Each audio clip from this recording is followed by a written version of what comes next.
You think you're seeing the world, but what you're really seeing is your mind projected onto it.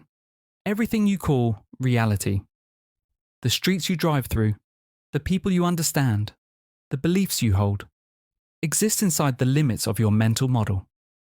Like an artificial intelligence model trained on a narrow dataset, your brain tends to recognize what it already knows, filtering the unfamiliar until it learns to understand it.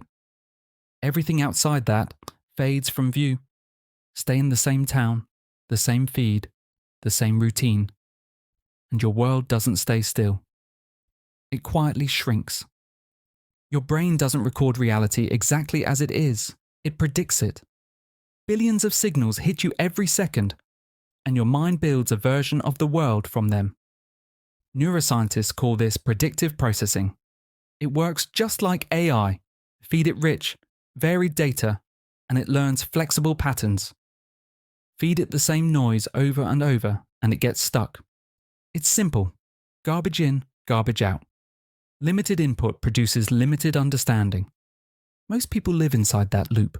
Same roads, same faces, same algorithmic feed. You feed your mind repetition, and it predicts repetition. You feed it fear and outrage, and it outputs anxiety and bias. That's how perception narrows. Not because the world is small, but because your dataset is. Travel breaks the loop. It floods the brain with novelty, the raw material for growth.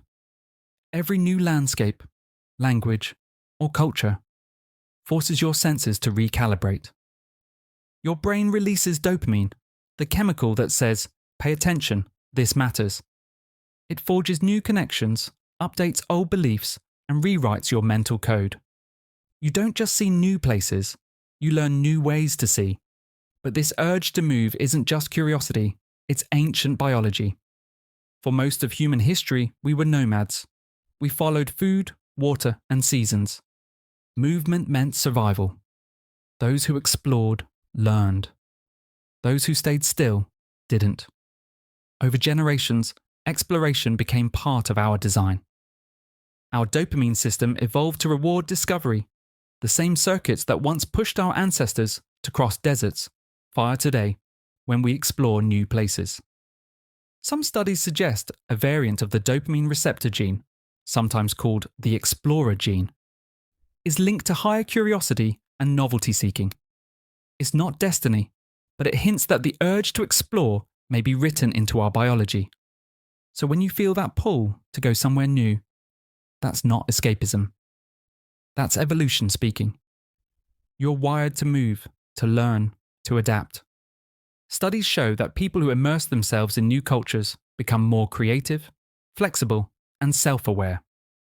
Because adaptation is learning in real time. Every challenge, every moment of discomfort adds data to your mental model. Travel doesn't just expand your world, it upgrades the operating system of your mind. The mind grows best when you cycle between three states. This is the rhythm of true learning. First, experience novelty, learn and adapt. When you step into the unfamiliar, your brain lights up. Every new sound, every pattern, every risk, it rewrites your predictions. That temporary confusion is the start of growth. Novelty isn't chaos, it's training. Each surprise expands your model of the world. Second, seek contradiction, challenge assumptions. Growth doesn't only come from new places, it comes from opposing ideas. Talk to people who don't think like you. Read things that unsettle you. That discomfort you feel, that's data. It's called cognitive dissonance, and if you can hold it, your brain learns to update instead of defend. Contradiction is friction, and friction sharpens clarity. Third, reflect deeply, integrate lessons. Experience fills the mind, reflection turns it into wisdom. Mental stillness, through activities like journaling, meditation, or long rides or walks, lets your brain connect the dots between what you saw and who you've become. That's where meaning forms, where temporary insight becomes permanent change. Travel happens to trigger all three at once. You experience, you adapt, and when the noise fades, you reflect. That's why it changes you so fast. Social media feels like travel, endless scrolling, endless novelty. But it's a mirror, not a window. Every click teaches the algorithm who you are, and then the algorithm feeds that version of you back until it feels like truth. It's not the world getting smaller, it's your dataset getting recycled. You can't control the size of the planet, but you can control the size of your perception. Feed your mind novelty, contradiction, and reflection. Step beyond the familiar, not to escape life, but to update how you see it.